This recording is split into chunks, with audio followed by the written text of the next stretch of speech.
आज हम चित्रकला,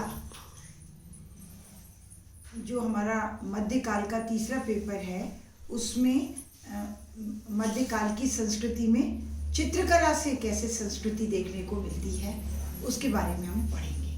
चित्रकला यानी कि चित्रों के माध्यम से अपनी भावाभिव्यक्ति को अभिव्यक्त करना और उन चित्रों के माध्यम से अपनी मनोभावनाओं को इस तरह से दिखाना कि वो हमारे मानस पटल पर संप्रेषित हो जाए, अंकित हो जाए। तो इस काल की कला की यह विशेषता रही, विशेष तौर से मुगल काल की कला की यह विशेषता रही कि यहाँ कालांतर में हमें समन्वयी चित्रकला देखने को मिली।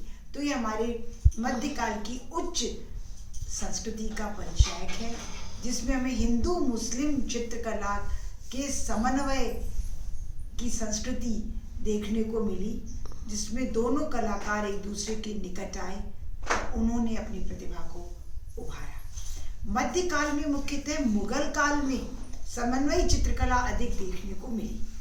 सल्तनत काल में थी लेकिन इतनी समन्वयी चित्रकला नहीं थी। मुगल काल के बादशाह बाबर से ही बाबर स्वयं चित्रकला के शौकीन थे। ये कैसे पता चलता है स्टूडेंट्स?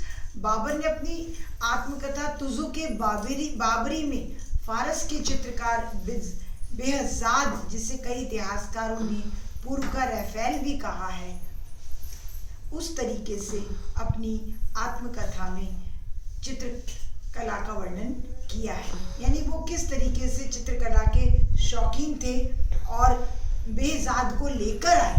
बेहजाद जिसकी तुलना रफेल से की गई है, ये बहुत बड़े चित्रकार से की गई, यानी कि बाबर स्वयं चित्रकला के अत्यधिक शौकीन थे। तो बीज ही ऐसा पड़ गया कि चित्रकला का शौक मुगल काल में प्रारंभ से ही हो गया था। यदि मुगल काल के विस्तृत परिदृश्य का आकलन किया जाए तो यथार्थ में चित्रकला का मुगल काल में जन्मदाता हुमायूं था। फारस में जब हुमायूं चौसा के युद्ध के बाद भारत से खदेड़ दिया गया था, तब हुमायूं ने फारस में अपने निर्वासन काल में अपनी इस हॉबी यानी यूं कहें कि इस शौक को पूरा किया। आपको पता है कि शेरशाह सूरी पठान था, सल्तनत काल का वह पठान शासक था जिसने मुगलों को सीधे चुनौती दी, और हुमायूं जिसने कि बाबर की सत्ता को आगे बढ़ाने का प्रयत्न किया था, उसे चौसा के युद्ध से भारत से खदेड़ दिया और पुनः सल्तनत को स्थापित करने का प्रयत्न किया था। इस समय हुमायूं के लिए ब्लेसिंग इन डिस्गाइज ये हुआ कि हुमायूं ने फारस में रहते हुए अपनी इस चित्रकला के शौक को आगे बढ़ाया, और इसी समय वह कई चित्रकारों के संपर्क में भी आया।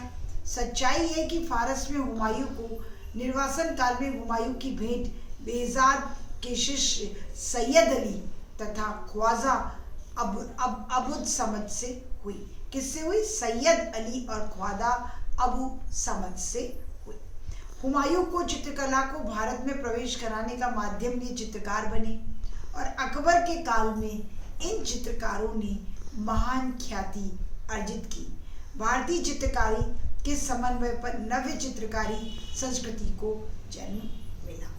तो बाबर ने तो इसको बहुत आगे बढ़ाया, और बाबर ने तो बाकायदा इसके लिए एक चित्रशाला लाइब्रेरी सी बना दी, लाइब्रेरी पूरी बना दी थी।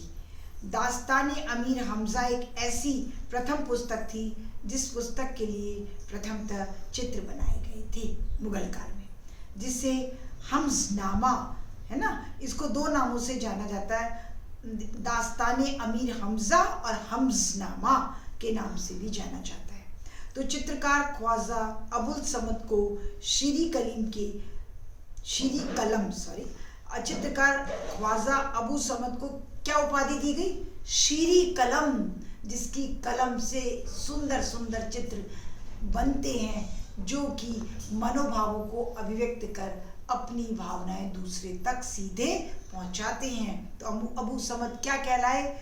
शीरी कलम। इसी भांति सैयद अली को नादिर उल अस्त्र के नाम से जाना जाता है, तो सैयद अली की जो उपाधि है वो नादिर उल अस्त्र है, मतलब उनके पास ऐसा अस्त्र था, ऐसी कलम का अस्त्र था जो कि अपनी भावनाएं इतने अच्छे से अभिव्यक्त कर देते थे कि इन्हें भी सैयद अली को नादिर उल अस्त्र के नाम से जाना जाता है।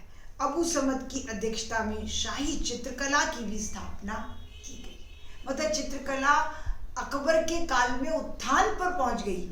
क्या हुआ? चित्रशाला की, शाही चित्रशाला की स्थापना हुई। कालांतर में चित्रकला की राजस्थानी शैली की मुगल रूपों और शैलियों के साथ पश्चिमी भारत या जैन चित्रकला के विषयों और पिछली परंपराओं का समन्वय किया। इस कहने का मतलब ये है कि भारत में जो चित्रकला बनती थी उसका समन्वय अकबर के काल में बहुत होने लग गया, और पश्चिमी चित्रकला का भी समन्वय आगे देखने को मिलता है। जैन चित्रकारी पहले से मौजूद थी, है ना। प्राचीन काल में बौद्ध चित्रकारी होती थी, तो उससे मिली जुली भित्ति चित्रकला ये सब आगे बढ़ी। इस तरह शिकार और दरबार के दृश्यों के अलावा राधा के साथ कृष्ण की प्रेम लीला जैसे पौराणिक विषयों पर, 12 मास अर्थात मौसम पर और रागों पर चित्र बनाए गए। पहाड़ी शैली ने भी इन परंपराओं को जारी रखा। अति विशिष्ट योगदान के रूप में दरबारों, युद्ध और शिकार का पीछा करने के दृश्यों से युक्त अनेक नए विषयों का समावेश किया गया तथा अनेक नए रंग और रूप जोड़े गए। उन्होंने चित्रकला की जीवंत परंपरा को जन्म दिया जो मुगलों की शान और शौकत के समाप्त होने के बाद भी लंबे समय तक देश के विभिन्न भागों में जारी रही। यही हिंदू मुस्लिम संस्कृति का असल परिचय है। वो चित्रकारी आज भी मौजूद है। बच्चों, नेक्स्ट वीडियो में मैं आपको जहांगीर के बारे में बताऊंगी जो कि चित्रकला का धनी था। अब कोई भी इससे संबंधित दिक्कत हो तो आप मुझे सीधे कांटेक्ट